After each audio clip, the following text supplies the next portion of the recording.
Bonjour et bienvenue dans une nouvelle émission de Dirty Biology, le Let's Play Science. Le concept est simple, vous m'envoyez tout un tas de questions improbables, loufoques ou qui vous tracassent, j'en choisis une à la fois que j'annonce à la fin de la vidéo. La communauté propose alors des idées pour y répondre dans les commentaires et j'assemble vos idées et fais mes propres analyses dans mon coin pour répondre à tout ça dans l'épisode suivant. Bref, c'est communautaire, c'est de la science et on rigole bien des gencives. Comme c'est un premier épisode, c'est un peu spécial donc je vais répondre à une question que Cola m'a posée il y a quelques mois. Les dragons qui crachent du feu, est-ce que c'est possible? Et du coup, pour les flammes là, y a moyen? Déjà, première question, quel serait le combustible? Et à ça, vous avez déjà proposé des idées dans les commentaires. L'idée d'un animal dirigeable est très cool et c'est vrai que le méthane est très facile à produire pour les bactéries qui vivent dans notre système digestif. En fait, des bactéries qui produisent du méthane, il y en a littéralement partout, dans les marécages, les mangroves, dans le sol sibérien, dans les tubes digestifs des vaches, des termites, dans les baleines qui explosent et même sur le plancher sous-marin. Donc on pourrait complètement imaginer un animal qui serait habité des mêmes bactéries que nous et stockerait toute cette manne gazeuse pour la ressortir ensuite quand il en a besoin. Mais il y a deux soucis avec le gaz. Premièrement, c'est très difficile de viser en projetant un gaz. Avec du méthane dans l'estomac, notre dragon serait juste capable de rôter une boule de feu qui se disperserait tout de suite. Deuxièmement, le méthane gazeux prend de la place, et il faut retourner au film pour comprendre ça. Attention au spoiler. Dans cette scène, Drogon, le plus grand dragon de Daenerys, crache une quantité phénoménale de combustible. Si ce volume était du méthane gazeux à pression ambiante, cela voudrait dire qu'il possédait ce volume de gaz à l'intérieur de lui-même. Et on voit bien que ça ne colle pas trop. Et là, c'est pire. À moins qu'il ait les moyens de conserver du méthane sous pression dans le corps, ce qui est quand même assez improbable pour les quantités qui nous intéresse, l'hypothèse du méthane gazeux ne colle pas du tout. En plus, le méthane gazeux a une densité énergétique trop faible. La quantité d'énergie que chaque litre de méthane en combustion va produire est très faible, et n'est pas du tout intéressante pour cramer efficacement des villageoises effrayées.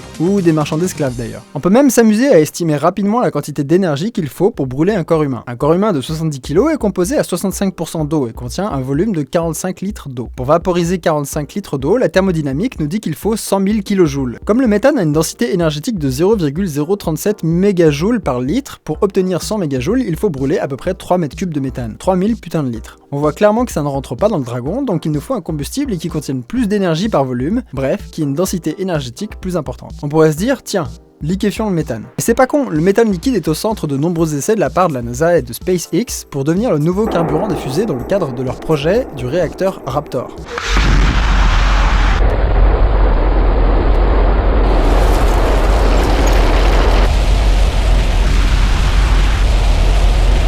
Tiens, pour la petite anecdote, ce qu'on voit là s'appelle des diamants de choc. Ce sont des zones où le gaz en combustion est à une pression différente de l'air ambiant à cause des ondes de choc qui compriment le gaz de façon périodique. Le problème avec le méthane liquide, c'est qu'il n'existe pas à pression et température ambiante. En gros, pour en avoir, les ingénieurs de SpaceX ont dû refroidir le gaz à moins 161,6 degrés Celsius. Ce qui serait plutôt compliqué à faire pour le dragon. Mais bon, l'idée du liquide reste bonne. Il faut juste réfléchir 5 secondes et se demander qu'est-ce qui est naturel, liquide et qui brûle bien. Si on reprend le diagramme de densité énergétique de tout à l'heure, on voit que notre candidat naturel se trouve dans cette zone. Graisse, alcool, huile essentielle, des molécules faciles à produire pour un organisme. Quand on les brûle, elles produisent entre 25 et 35 mégajoules par litre, ce qui est beaucoup mieux. Ceux qui ont déjà fait un feu de camp avec des branches d'eucalyptus le savent. Les composés volatiles contenus dans les feuilles et les branches ont tendance à bien brûler et les pompiers australiens savent très bien que les eucalyptus peuvent exploser lors d'un feu de forêt. Dans le même genre, les plantes Dictamnus dégagent tellement d'huile essentielle qu'elles peuvent prendre feu spontanément les jours très chauds ou si on approche une flamme. Donc les plantes peuvent produire des combustibles qui sont tous chimiquement très différents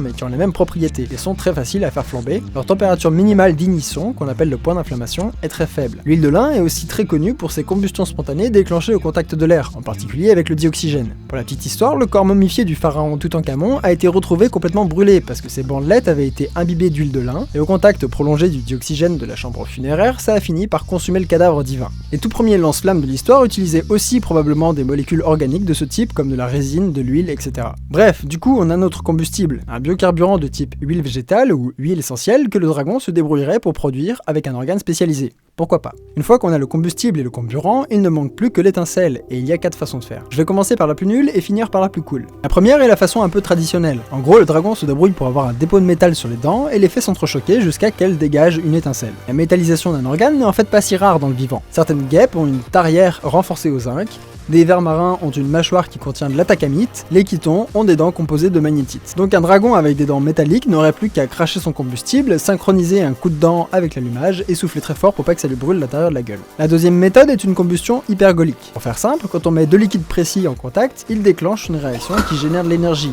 et brûle. C'est beaucoup utilisé pour les fusées, mais aussi chez le coléoptère bombardier, qui mélange de l'hydroquinone et du peroxyde d'hydrogène à la sortie d'une poche spéciale de l'abdomen et vise les autres insectes qui l'embêtent, en leur brûlant la face. surface. La troisième méthode est de créer un arc électrique à la sortie de la bouche et mettre le feu au combustible. Les anguilles électriques de 20 kg ont par exemple la capacité d'émettre des décharges de plus de 600 volts, et on pourrait carrément imaginer qu'un organe électrique sur un dragon de 250 kg puisse déclencher des éclairs suffisants pour faire prendre feu au liquide. C'est une méthode que je trouve plutôt classe parce qu'on n'a pas que un dragon qui crache des flammes, on a un dragon électrique qui crache des flammes. Ok, la dernière méthode est de loin la plus incroyable de toutes et paradoxalement elle implique une crevette. La crevette menthe utilise des pattes spécialisées qu'elle détend extrêmement rapidement vers ses proies avec une accélération comparable à celle d'une balle dans un pistolet de 22 mm.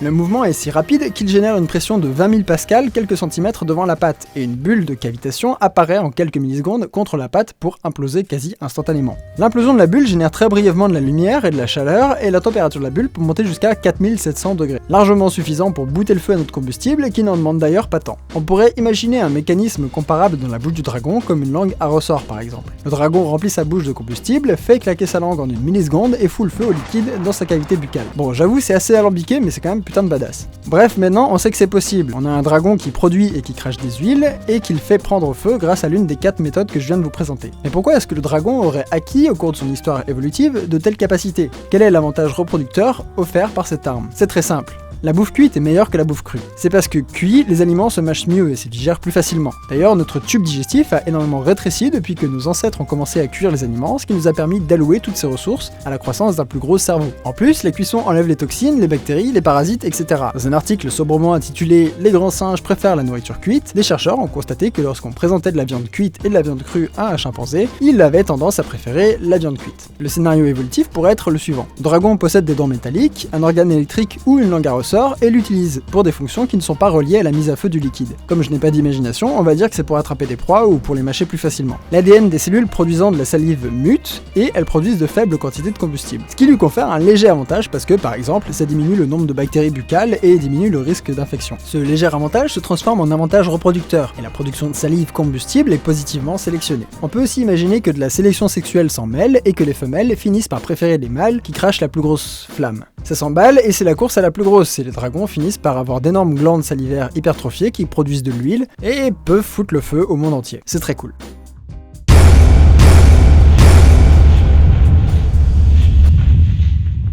Voilà, c'est fini pour ce premier épisode de Let's Play Science, j'espère que vous avez kiffé le concept.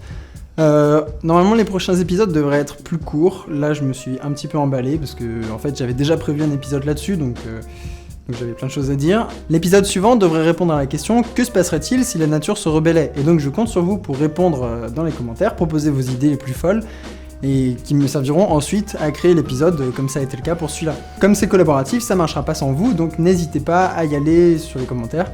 Et aussi, surtout, n'oubliez pas d'envoyer vos idées à dirtybiology@gmail.com.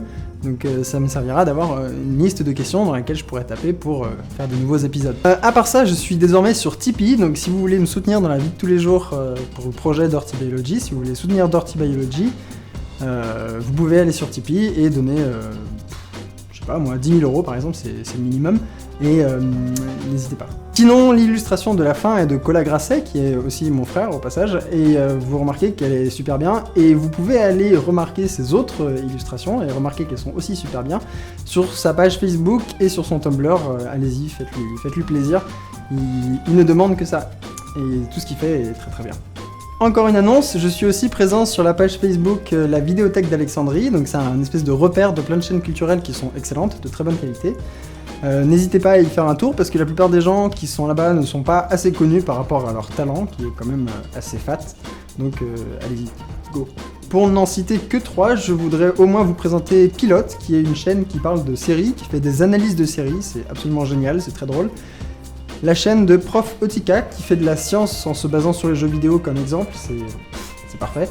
Et aussi Histoire Brève, qui raconte des phénomènes historiques avec des strips et de l'humour, et franchement, ça déboîte. Ce ne sont que 3 chaînes parmi tant d'autres qui sont excellentes sur la Vidéothèque d'Alexandrie, donc je vous recommande vraiment très chaudement d'aller voir cette page Facebook et de perdre un peu de temps pour voir tous les talents qui sont là-bas. Voilà, donc je vous remercie d'avance pour vos contributions, que ce soit des commentaires dans la vidéo, que ce soit des mails de questions folles à répondre, ou que ce soit des tips. Dans tous les cas, moi je suis très content, et voilà. Je vous fais des turbo bisous, et on se retrouve à la prochaine fois.